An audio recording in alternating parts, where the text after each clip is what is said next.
Kannada cinema budget ನಾಗ ಹತ್ರ ಕಮ್ಮಿ. KGF ತರದ ಚಿತ್ರಗಳು, ಕಾಂತಾರ ಚಿತ್ರಗಳು ಅದನ್ನ ಮುರಿದು ಬಿಟ್ಟಿದೆ. ಪ್ರಪಂಚವೇ ಬದಲಾಗೋಯ್ತು. ನನ್ನನ್ನು ನೋಡಿದ ತಕ್ಷಣನೂ KGF ಅಂತ ಹೇಳ್ಬಿಡ್ತಾರೆ. ಕನ್ನಡ ಸಿನಿಮಾವನ್ನ ಯಾರೋ ಕರಣ್ ಜೋಹರ್ ನೋಡಿ ಮೆಚ್ಕೋತಾರೆ. ಇವ್ರು ಏನ್ ಈ ತರ ಚಿತ್ರಗಳು ಮಾಡ್ಬಿಡ್ತಾರಲ್ಲ ಅನ್ನೋದಿದೆ. ಆವತ್ತು ಒಂದು ಚಿತ್ರದಲ್ಲಿ ಅಭಿನಯ ಮಾಡ್ಬೇಕು ಅಂದ್ರೆ ಅದೊಂದು ದೊಡ್ಡ ವಿಚಾರವಾಗಿದೆ. ನಿಮಿತ್ತ ಮಾತ್ರ ಭವ ಸವ್ಯಸಾಚಿ ಅಂತಾನೆ ಕೃಷ್ಣ. ನಾವೇನೋ ಮಾಡ್ಬಿಟ್ವಿ ಅಂತ ಅನ್ಕೊಂಡ್ರೆ ಮೂರ್ಖರು ನಾವು. ಪ್ರಶಾಂತ್ ತಲೆಯಲ್ಲಿ ಕಥೆ ಯಾವಾಗಿತ್ತು ನನಗೂ. ಏನ್ ಸ್ವಾಮಿ ಕತ್ಲೆಯಲ್ಲಿ ಏನೋ ಮಾಡ್ತಾ ಇದೀರಿ, ಚೆನ್ನಾಗ್ ಮಾಡಿ ನಮ್ಗೆಲ್ಲ ಪಾಠ ಕೊಡಲ್ವಾ ಅಂತ ಕೇಳಿದೆ. ಅದಕ್ಕೆ ಅಯ್ಯೋ ಮ್ಯಾಮ್ ನಮ್ದ್ರಲ್ಲಿ ಹೆಣ್ಮಕ್ಳ ಪಾತ್ರನೇ ಇಲ್ಲ ಅಂತ ಅಂದ್ರು. ಹೌದಾ, ಹೆಣ್ಮಕ್ಳಿಂದ ಸಿನಿಮಾ ಮಾಡ್ತೀರಾ ಅಂತ ಬೈಕೊಂಡು ಆಚೆ ಬಂದೆ. ಅಷ್ಟೇ ಅದ್ ಮರ್ತೋಯ್ತು. ಆಮೇಲೆ ಫೋನ್ ಮಾಡಿದ್ರು, ಪ್ರಶಾಂತ್ ಮಾತಾಡ್ತಾ ಇದೀನಿ ಅಂತ ಅಂದ್ರು. ಹೇಳಿ ಅಂತ ಅಂದೆ. ನೀವು ನನಗೊಂದು ಪಾತ್ರ ಮಾಡ್ಕೊಡ್ಬೇಕಲ್ಲ ನಮ್ KGF ಅಲ್ಲಿ ಅಂತ ಅಂದ್ರು. ಯಾಕೆ ಹೆಣ್ಮಕ್ಳ ಕೆಲ್ಸ ಇಲ್ಲ ಅಂದ್ರೆ ಈಗ ಕರೀತಾ ಇದೀರಿ ಅಂತ ಕೇಳಿದೆ. ಇದು ಹೀಗೆ ಬೇಕು ಅಂದ್ರೆ ಹೀಗೆ ಎಲ್ಲಿ ಅಂತ ಗೊತ್ತಿದೆ. ಯಾವ್ದೋ ಒಂದು ಸ್ಟುಡಿಯೋ ಬಾಗ್ಲಲ್ಲಿ ಹಿಂಗೆ ಪ್ರಶಾಂತ್ ಏನ್ರಿ ನೋಡ್ತಾ ಇದ್ರ ಹೊರಗಡೆ ಬಾಗ್ಲಲ್ಲಿ, ನೀವು 4:15 ನಿಮ್ಗೆ ಕಾಯ್ತಾ ಇದೀನಿ ಅಂತ ಅಂದ್ರು. ಆ ಹೀರೋ ಸಾಮಾನ್ಯವಾಗಿ ಆಕ್ಟಿಂಗ್ ಮಾಡಿ ಮನೆಗೆ ಬಿಟ್ಟು ಹೋಗ್ತಾರೆ. ದೊಡ್ಡ ದೊಡ್ಡ ಕಲಾವಿದರೆ ನಾನು ಹೇಳ್ತಾ ಇರೋದು. ಆದ್ರೆ ಯಶ್ ಹಾಗೆ ಇರ್ತಾ ಇರ್ಲಿಲ್ಲ, ಹಿಂದೆನೂ ಇರ್ತಾ ಇರ್ಲಿಲ್ಲ, KGF ಅಲ್ಲೂ ಇರ್ಲಿಲ್ಲ. ತನಗ್ ಶೂಟಿಂಗ್ ಮುಗಿದೋಗಿದ್ರು, ಯಾರಿಗೆ ಶೂಟಿಂಗ್ ನಡೀತಾ ಇದ್ರು ಇದ್ದು ಮುಗಿಸ್ಕೊಂಡು ಹೋಗೋದು. ಅವ್ನು ಯಶ್ಗೆ ಯಾವ ಸಿನಿಮಾ ಬ್ಯಾಕ್ ಗ್ರೌಂಡ್ ಇತ್ತ? ಅವ್ರ ತಂದೆ ತಾಯಿ ಬಹಳ ಮಧ್ಯಮ ವರ್ಗದವರು. ಯಶಸ್ಸು ಬಂದಿದೆ ಹುಡುಗನಿಗೆ, ಅದೇನ್ ಸುಮ್ನೆ ಏನ್ ಬಂದಿಲ್ಲ, ತುಂಬಾ ಪರಿಶ್ರಮ ಇದೆ.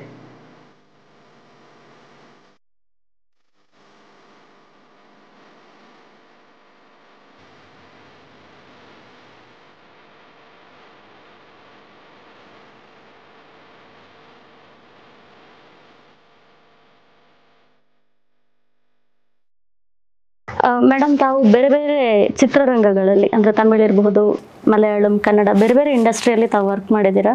3 ಇಂಡಸ್ಟ್ರಿಗೆ ಕಂಪೇರ್ ಮಾಡಿದಾಗ, ಎಲ್ಲ ಇನ್ಕ್ಲೂಡಿಂಗ್ ಬಾಲಿವುಡ್ ಅಂತ ಕಂಪೇರ್ ಮಾಡಿದ್ರು, what is the difference to you feel between each of those industries? Difference ಅಂದರೆ ನಿಮಗೆ ಬಜೆಟ್ನ ಗಾತ್ರದಲ್ಲಷ್ಟೇ ವ್ಯತ್ಯಾಸ. ಓಕೆ. ಅಭಿರುಚಿಯಲ್ಲಾಗಲಿ ಅಥವಾ ಕಲಾತ್ಮಕತೆ ಆಗಲಿ ಅಥವಾ ಕಥೆಯಲ್ಲಾಗಲಿ ಅಥವಾ ಭಾಷೆಯಲ್ಲಾಗಲಿ, ಒಂದೊಂದು ಭಾಷೆಗೆ ಅದರದ್ದೇ ಆದ ಸೊಗಡಿರುತ್ತೆ. ಮತ್ತು ಕಥೆ ಬರೆಯೋದು, ನಿರೂಪಣೆ ಮಾಡೋದು ಅದು ಆ ವ್ಯಕ್ತಿಗೆ ಬಿಟ್ಟಿದ್ದು. ಹಾಗಾಗಿ ಈ ಭಾಷೆಯಲ್ಲಿ ಚೆನ್ನಾಗಿರುತ್ತೆ, ಆ ಭಾಷೆಯಲ್ಲಿ ಕಡಿಮೆ ಚೆನ್ನಾಗಿರುತ್ತೆ ಅಂತೆಲ್ಲ ಹೇಳಕ್ಕೆ ಬರೋಲ್ಲ. ನಾವು ಎಲ್ಲ ರೀತಿಯ ಚಿತ್ರಗಳನ್ನ ನೋಡ್ಕೊಂಡು ಬೆಳೆದವರಾದ್ರಿಂದ ಎಲ್ಲ ರೀತಿಯ ಚಿತ್ರಗಳು ನನಗೆ ಈಗ ಕನ್ನಡಕ್ಕೆ ಅಂತ ಒಂದು ನೀವು ವಿಶೇಷವಾಗಿ ತೆಗೆದುಕೊಳ್ಳೋದಾಗಿದ್ರೆ, ನಮ್ಮಲ್ಲಿ ಬಜೆಟ್ನ ಗಾತ್ರ ಕಮ್ಮಿ ಅಲ್ವಾ? ಹೌದು. ಯಾವ ಹೂಡಿಕೆ ಏನಿರುತ್ತೆ ಅದು ಕಡಿಮೆ ಇರುತ್ತೆ. ಯಾಕೆ ಅಂದರೆ ನೋಡುಗರ ಸಂಖ್ಯೆ ಕಡಿಮೆ, ನಮ್ಮ ಮಾರ್ಕೆಟೇ ಚಿಕ್ಕದು ಕನ್ನಡದ್ದು. ಈಗ ಅದೆಲ್ಲವನ್ನ ಮುರಿದು ಬಿಟ್ಟಿದೆ ಬಿಡಿ. KGF ತರದ ಚಿತ್ರಗಳು, ಕಾಂತಾರ ಚಿತ್ರಗಳು ಅದನ್ನ ಮುರಿದು ಬಿಟ್ಟಿದೆ. ಆದರೆ 70ರ 80ರ ದಶಕದಲ್ಲಿ ಕನ್ನಡ ಚಿತ್ರರಂಗ ವ್ಯಾಪಾರಿ ಚಿತ್ರಗಳು ಮಾಡ್ತಾ ಇದ್ವು ನಿಜ. ಅದರ ಜೊತೆಗೆ ಒಂದು ಈ ಸಮಾನಾಂತರ ಒಂದು ಕಲಾತ್ಮಕ ಚಿತ್ರಗಳ ಒಂದು ಯುಗ ಆಗಿತ್ತು ಅದು 70ರ ದಶಕ ಮತ್ತು 80ರ ದಶಕ. 70ರ ಬಗ್ಗೆ ನಾನು ಹೇಳೋಕ್ಕಾಗಲ್ಲ, ಯಾಕೆಂದರೆ ನಾನು ಹುಟ್ಟಿರಲಿಲ್ಲ. 80ರ ದಶಕದಲ್ಲೂ ಕೂಡ ಅದು ಮುಂದೆ ಸಾಗ್ತಾ ಬಂತು. 90ರ ನಂತರ ನಾನು ಹೇಳಿದ್ನ ಉದಾರೀಕರಣ ಆದಮೇಲೆ ಪ್ರಪಂಚವೇ ಬದಲಾಗೋಯ್ತು. ಹಾಗಾಗಿ ಕಥೆಗಳು ಬದಲಾದವು.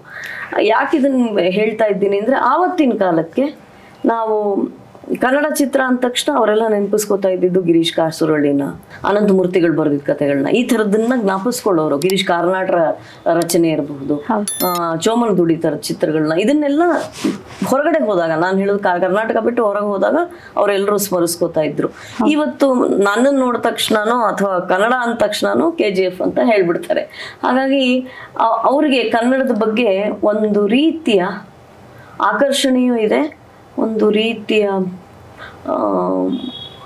ಒಂದು ಕ್ಯೂರಿಯಾಸಿಟಿಗಿಂತ ಹೆಚ್ಚಾಗಿ ಇವ್ರು ಏನು ಈ ಥರ ಚಿತ್ರಗಳು ಮಾಡ್ಬಿಡ್ತಾರಲ್ಲ ಅನ್ನೋದಿದೆ. ಯಾಕೆಂದ್ರೆ ನಾನು ಹೇಳಿದ್ನಲ್ಲ, ನಾವೊಂಥರ ತಮ್ಮ ತಂಗಿ ಇದ್ದ ಹಾಗೆ. ಮಲಯಾಳಂ, ಕನ್ನಡ, ತೆಲುಗು, ತಮಿಳಿಗೆ ತಮ್ಮ ತಂಗಿ ಇದ್ದ ಹಾಗೆ. ಬಾಲಿವುಡ್ಗೆ ಎಲ್ಲರೂ ತಮ್ಮ ತಂಗಿರೆ, ಯಾಕೆಂದ್ರೆ ಬಾಲಿವುಡ್ನ ಬಜೆಟ್.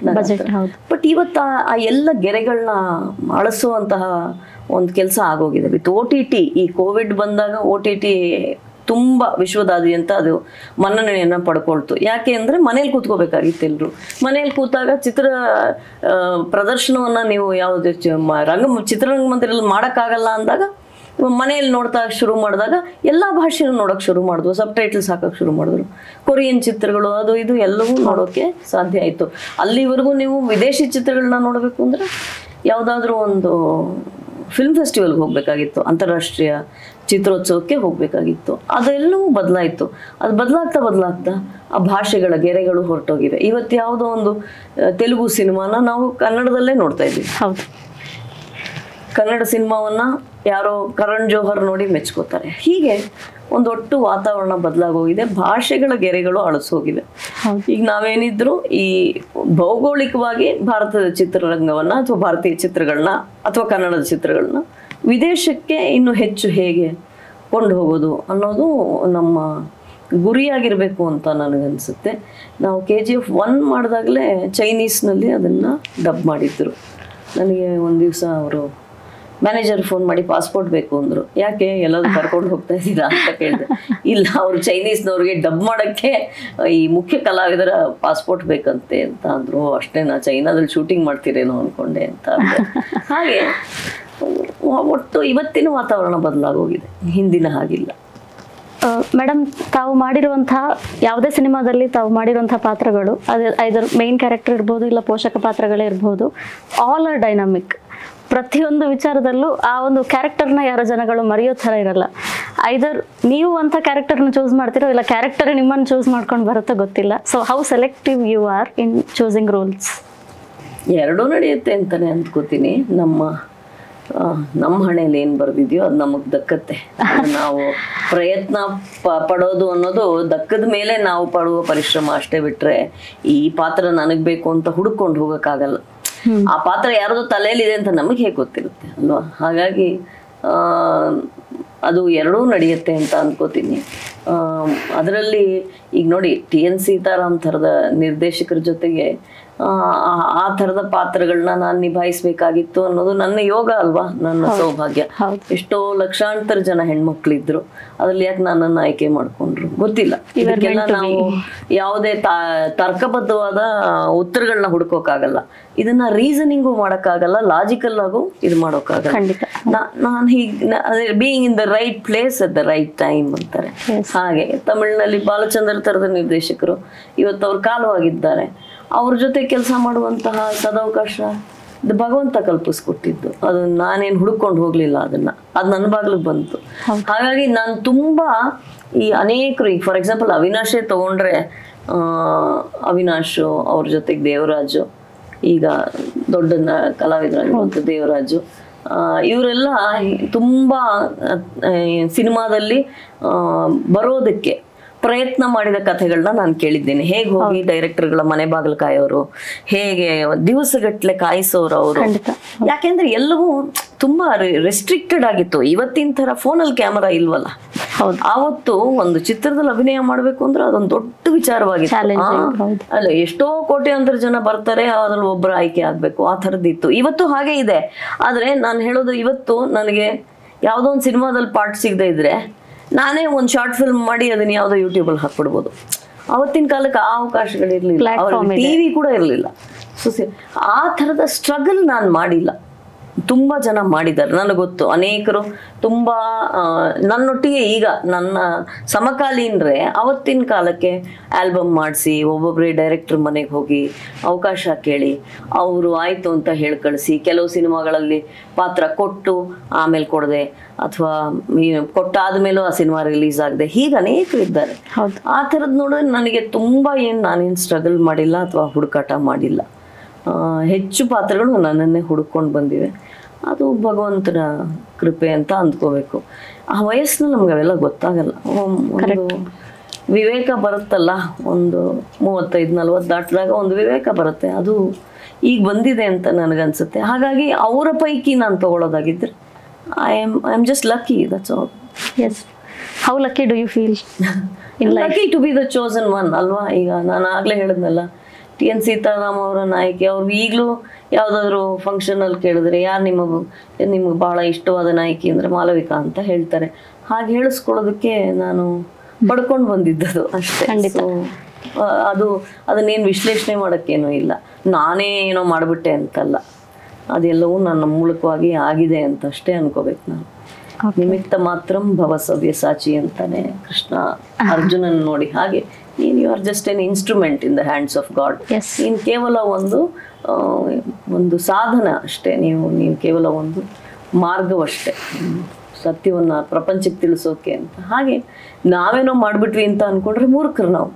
ಆಕ್ಟಿಂಗ್ ನಾನು ಮಾಡ್ಬಿಟ್ಟೆ ಅಂದ್ರೆ ಯಾರೋ ಡೈರೆಕ್ಟರ್ ಬರೀತಾರೆ, ಯಾರೋ ರೈಟರ್ ಬರೀತಾರೆ, ಯಾರೋ ಕ್ಯಾಮ್ರಾಮನ್ ಇರ್ತಾರೆ, ಅವರು ಇದೆಲ್ಲವನ್ನ ಸೆರೆ ಹಿಡಿತಾರೆ.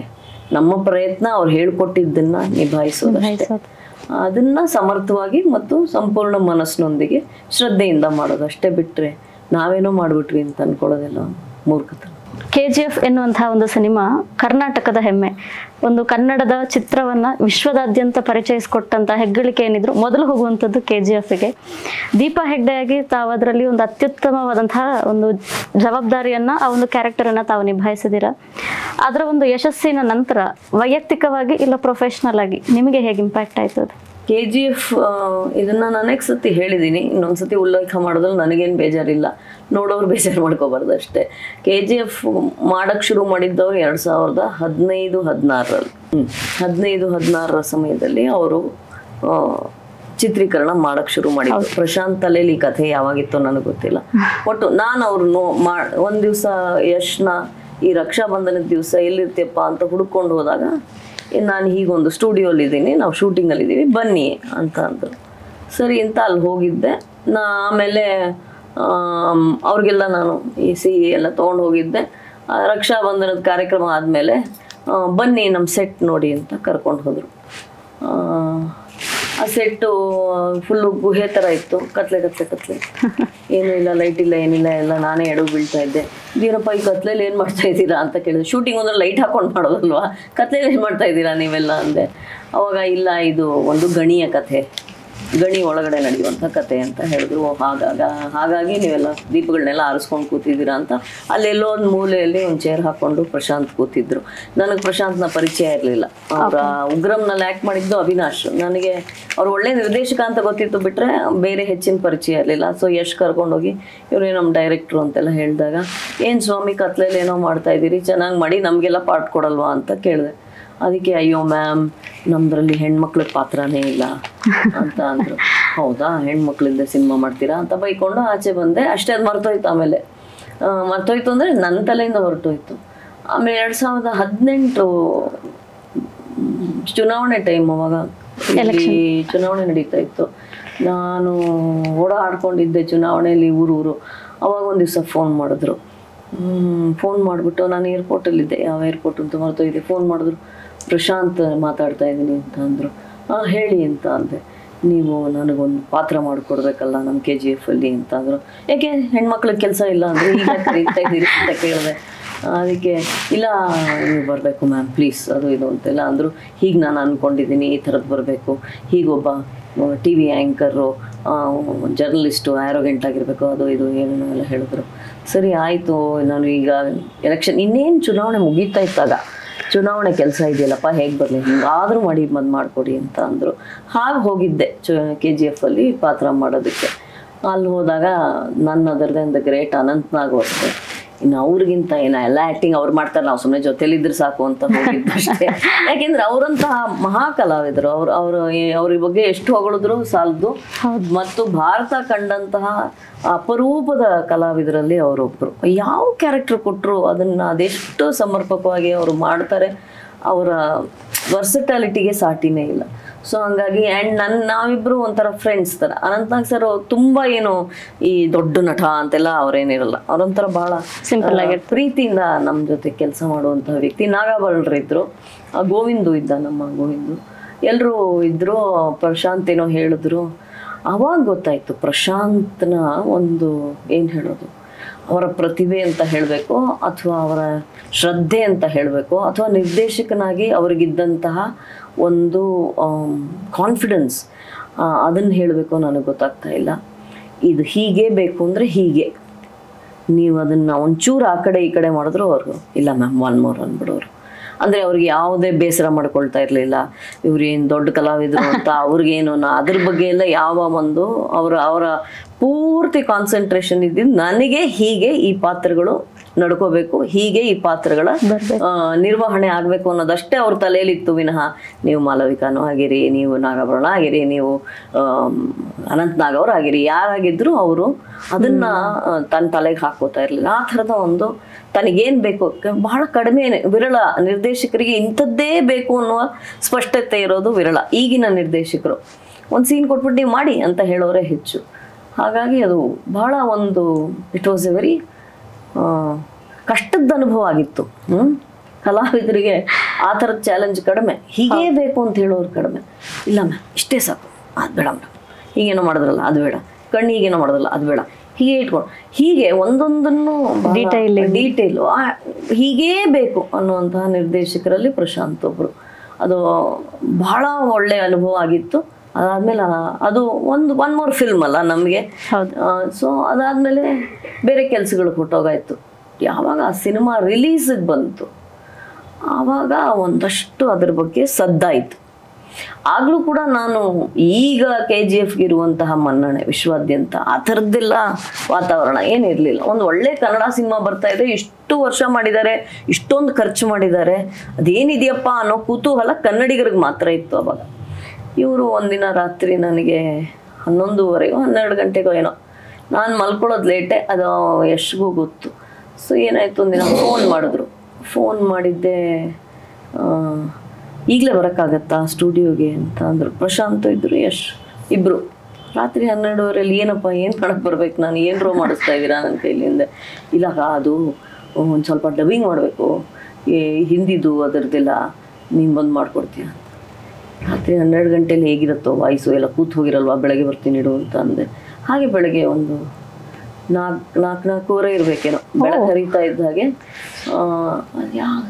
ಎಲ್ಲಿ ಅಂತ ಬರ್ತಾ ಇದ್ದೆ, ಯಾವುದೋ ಒಂದು ಸ್ಟುಡಿಯೋ ಬಾಗಿಲಲ್ಲಿ ಹಿಂಗೆ ಪ್ರಶಾಂತ್ 4:30 ಏನ್ರಿ ಮಾಡ್ತಾ ಇದ್ದೀರ ಹೊರಗಡೆ ಬಾಗಿಲಲ್ಲಿ, ನೀವು 4:30 ನಿಮಗೆ ಕಾಯ್ತಾ ಇದ್ದೀನಿ ಅಂತ ಅಂದ್ರು. ಅಂದ್ರೆ ಅವ್ರು ಎಷ್ಟು ರಾತ್ರಿಗಳನ್ನ, ನಾನು ಹೇಳೋದು ಎಷ್ಟು ರಾತ್ರಿಗಳನ್ನ, ಎಷ್ಟು ಹಗಲುಗಳನ್ನ ಆ ಒಂದು ಚಿತ್ರಕ್ಕೆ ಒಬ್ಬ ನಿರ್ದೇಶಕ ಇನ್ವೆಸ್ಟ್ ಮಾಡ್ತಾನೆ ಅನ್ನೋದಕ್ಕೆ ಹೇಳ್ತಾ ಇದ್ದೀನಿ. ಅಂಡ್ ಯಶ್ ವಿಷಯದಲ್ಲಿ ನಾನು ಹಿಂದೆ ರಾಮಾಚಾರ್ಯನೂ ಮಾಡಿದ್ರಿಂದ ಹೇಳ್ತಾ ಇದ್ದೀನಿ. ಆ ಹೀರೋ ಸಾಮಾನ್ಯವಾಗಿ ಆಕ್ಟಿಂಗ್ ಮಾಡಿ ಮನೆಗೆ ಹೊಟ್ಟೋಗ್ತಾರೆ. ಅವ್ರಿಗೇನಿರುತ್ತೆ, ಪ್ರೀ ಪ್ರೊಡಕ್ಷನ್ನಲ್ಲಿ ಅವ್ರ ಕಥೆ ಕೇಳ್ಕೊಳ್ಳೋದಾಗ್ಲಿ, ಡೈಲಾಗ್ಗಳು ಹೀಗಿರ್ಬೇಕಾಗ್ಲಿ ಅನ್ನೋದಷ್ಟು ಅವರ ಒಂದು ಇದಿರುತ್ತೆ, ಅಥವಾ ಅವ್ರು ಹೇಗೆ ಅಪಿಯರೆನ್ಸು ಅದೆಲ್ಲ. ಅದಾದ್ಮೇಲೆ ಸೆಟ್ಟಿಗೆ ಬಂದಾಗ ತಮ್ಮ ಕೆಲಸ ಏನಿರುತ್ತೋ ಅದನ್ನ ಮುಗಿಸ್ಕೊಂಡು ಹೊಟ್ಟೋಗ್ತಾರೆ. ದೊಡ್ಡ ದೊಡ್ಡ ಕಲಾವಿದರೆ ನಾನು ಹೇಳ್ತಾ ಇರೋದು. ಮತ್ತು ಅದಷ್ಟೇ ಅವ್ರ ಕೆಲಸ. ಆದರೆ ಯಶ್ ಹಾಗೆ ಇರ್ತಾ ಇರಲಿಲ್ಲ, ಹಿಂದೆನೂ ಇರ್ತಾ ಇರಲಿಲ್ಲ, KGF ಅಲ್ಲೂ ಇರಲಿಲ್ಲ.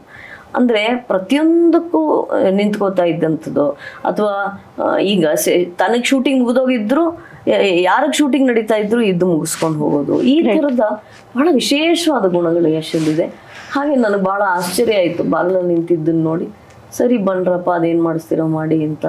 ಆಮೇಲೆ ಏನೋ ನಮ್ಗೆ ಗೊತ್ತಿರೋ ಇದರಲ್ಲಿ ಅವ್ರೇನೋ ಬರ್ಕೊಟ್ಟಿದ್ದನ್ನು ನಾನು ಆ್ಯಕ್ಚುಲಿ ಇದು ವಾಯ್ಸ್ ಕೊಟ್ಟಿದ್ದು ಆ ತಾಯಿ ಪಾತ್ರಕ್ಕೆ, ಓಕೆ, ಅರ್ಚನಾ ಮಾಡಿದ ಪಾತ್ರಕ್ಕೆ ಆವಾಗ ವಾಯ್ಸ್ ಕೊಟ್ಟಿದ್ದು. ಹೀಗೆ ಅಂದರೆ ಬಹಳ ಕಷ್ಟದಲ್ಲಿ ಮಾಡಿದ ಸಿನಿಮಾ ಅದು. ಕಷ್ಟದಲ್ಲಿ ಅಂತ ನಾನು ಹೇಳ್ತಾರೆ, ಕನ್ನಡಕ್ಕೆ ಬಜೆಟು ದೊಡ್ಡದಾಗಿತ್ತು ಮತ್ತು ತುಂಬ ಪರಿಶ್ರಮ ವಹಿಸಿ ಮಾಡಿದ್ದು. ಅದಾದ ರೆಸ್ಟ್ ಇಸ್ ಹಿಸ್ಟ್ರಿ. ಈಗ ಅದಾದ್ಮೇಲೆ ಏನಾಯ್ತು ಅಂತ ನಾನು ಯಾಕೆ ನಿಮಗೆ ಹೇಳಿ, ನಿಮಗೆ ಗೊತ್ತು. ಆದರೆ ಸುಮ್ಮನೆ ಯಾವುದು ಬಂದುಬಿಡಲ್ಲ, ಯಾವುದೋ ಒಂದು ಯಶಸ್ಸು ಸುಮ್ಮನೆ ಯಾರಿಗೂ ಸಿಕ್ಕ ಹೋಗಲ್ಲ. ಯಾವುದ್ರಲ್ಲಾದ್ರೂ ನಾನು ಹೇಳೋದು, ಅದೊಂದು ಒಬ್ಬ ಆರ್ಕಿಟೆಕ್ಟ್ ಆದರೂ ಅಷ್ಟೇ, ಒಬ್ಬ ಲಾಯರ್ ಆದರೂ ಅಷ್ಟೇ, ಒಬ್ಬ ಡಾಕ್ಟರ್ ಆದ್ರೂ ಸುಮ್ಮನೆ ಯಶಸ್ಸು ಅನ್ನೋದು ಬಂದ್ಬಿಡಲ್ಲ. ಸಿನಿಮಾದಲ್ಲೂ ಸುಮ್ಮನೆ ಬರಲ್ಲ, ತುಂಬ ಪರಿಶ್ರಮ ಇರುತ್ತೆ. ನಾನು ಈ ಡೀಟೇಲ್ಸ್ ಎಲ್ಲ ಯಾಕೆ ಹೇಳ್ತಾ ಇದ್ದೀನಿ ಅಂದರೆ, ಇವತ್ತಿನ ಕಾಲಕ್ಕೆ ನೋಡೋರ್ಗೆ ಏನು ಅನ್ಸುತ್ತೆ, ಅವ್ರೇನ್ರಿ ದೊಡ್ಡ ಸ್ಟಾರು, ಅವ್ರೇನ್ರಿ ದೊಡ್ಡ ಸ್ಟಾರು, ಆ ದೊಡ್ಡ ಸ್ಟಾರ್ನ ಹಾದಿ ಹೇಗಿತ್ತು ಅದನ್ನು ನೋಡ್ಕೋಬೇಕಲ್ಲ. ಇವತ್ತಿನ ಮಕ್ಕಳು ಸುಮ್ಮನೆ ಪರಿಶ್ರಮ ಇಲ್ಲದೆ, ಅವ್ನು ಯಶ್ಗೇನು ಯಾವ ಸಿನಿಮಾ ಬ್ಯಾಕ್ಗ್ರೌಂಡ್ ಇತ್ತಾ, ಏನೂ ಇರಲಿಲ್ವಲ್ಲ. ಅವ್ರ ತಂದೆ ತಾಯಿ ಭಾಳ ಮಧ್ಯಮ ವರ್ಗದವರು, ಮೈಸೂರಲ್ಲಿ ಒಂದು ಸಣ್ಣ ಮನೆಯಲ್ಲಿದ್ದು ಬೆಳೆದಂತಹ ಹುಡುಗ. ಯಾವ ನಿರ್ದೇಶಕರ ಪರಿಚಯವೂ ಇರಲಿಲ್ಲ, ಚಿತ್ರರಂಗದ ಪರಿಚಯವೂ ಇರಲಿಲ್ಲ. ಇಲ್ಲಿ ಬಂದು ಒಬ್ಬೊಬ್ಬರೇ ನಿರ್ದೇಶಕರನ್ನ ಹುಡುಕಿ ಪಾರ್ಟ್ ಕೇಳಿ, ಮೊದಲು ಸೀರಿಯಲಲ್ಲಿ ಪಾರ್ಟ್ ಮಾಡಿ, ಆಮೇಲೆ ಸಿನಿಮಾಗಳಲ್ಲಿ ಮಾಡಿ, ಆಮೇಲೆ ಈ ಎತ್ತರ ಜರ್ನಿ. ಆ್ಯಂಡ್ ಅದ್ರಲ್ಲಿ ತುಂಬ ಪರಿಶ್ರಮ ಇದೆ. ಅದನ್ನು ನಾನು ಹೇಳಕ್ಕೆ ಹೊರಟಿದ್ದು. ಇವತ್ತಿನ ಕಾಲದ ಮಕ್ಕಳು ಅದನ್ನು ತಿಳ್ಕೋಬೇಕು. ಯಶಸ್ಸು ಬಂದಿದೆ ಹುಡುಗನಿಗೆ, ಅದೇನು ಸುಮ್ಮನೆ ಏನು ಬಂದಿಲ್ಲ. ತುಂಬ ಪರಿಶ್ರಮ ಇದೆ, ತುಂಬ ಭಕ್ತಿ ಇದೆ, ತಾನು ಮಾಡ್ತಾ ಇರೋ ಕೆಲಸದ ಬಗ್ಗೆ ಶ್ರದ್ಧೆ ಇದೆ. ಇಬ್ಬರಿಗೂ ಹೇಳ್ತೀನಿ ನಾನು, whether Prashanth, whether Yash, including ನಮ್ಮ ವಿಜಯ್, ನಮ್ಮ ಹೊಂಬಾಳೆಯ ನಿರ್ದೇಶಕರು ಎಂತ ನಿರ್ದೇಶಕರಾದ್ರೂ ಸುಸ್ತಾಗ್ಬಿಡ್ತಾರ್ರಿ. ಅಷ್ಟೊಂದು ಖರ್ಚಾದಾಗ, ಅಷ್ಟು ದಿವಸಗಳು ಶೂಟಿಂಗ್ ಮಾಡಿದಾಗ ಎಂತ ಅದನ್ನ ನಿಭಾಯಿಸೋ ಶಕ್ತಿ ಇರ್ಬೇಕಲ್ಲ ಮನಸ್ಸಿನಲ್ಲಿ. ನಾನು ಹೇಳೋದು ಆರ್ಥಿಕ ಶಕ್ತಿ ಅನ್ನೋದು ಒಂದು ಭಾಗ ಅಷ್ಟೇ, ಮನಸ್ಸಿನಲ್ಲಿ ಆ ಶಕ್ತಿ ಇರ್ಬೇಕಲ್ಲ. ಇಲ್ಲ ನಾನು ಮಾಡ್ತಾ ಇರೋದು ಚೆನ್ನಾಗಿ ಬರುತ್ತೆ, ನನ್ನ ಸಿನಿಮಾಕ್ಕೆ ಏನೋ ಒಂದು ಬರುತ್ತೆ ಅನ್ನೋದಿದೆಯಲ್ಲ, ಅದು ಹಾಗೆ. ನಾನು ರಿಷಬ್ನು ನೋಡಿದೀನಿ. ನಾನು ಕಾಂತಾರ ರಿಲೀಸ್ ಮುಂಚೆ ನಾವು ನೋಡಿದೀವಲ್ಲ ಏನೇನ್ ಮಾಡ್ತಾ ಇದ್ರು ಅಂತ. ರಿಲೀಸ್ ಆದ್ಮೇಲೆ ಕಾಂತಾರ ದೊಡ್ಡ ಚಿತ್ರ, ರಿಲೀಸ್ ಆಗಕ್ ಮುಂಚೆ ಹುಡುಗರು ಪಟ್ಟು ಪರಿಶ್ರಮ ನಾನು ನೋಡಿದ್ದೀನಿ. ಆ ಭಕ್ತಿ, ಆ ಒಂದು ಶ್ರದ್ಧೆ, ಅದು ಹೆಚ್ಚು ಹೆಚ್ಚು ಅದರ ಅಗತ್ಯ ಇದೆ.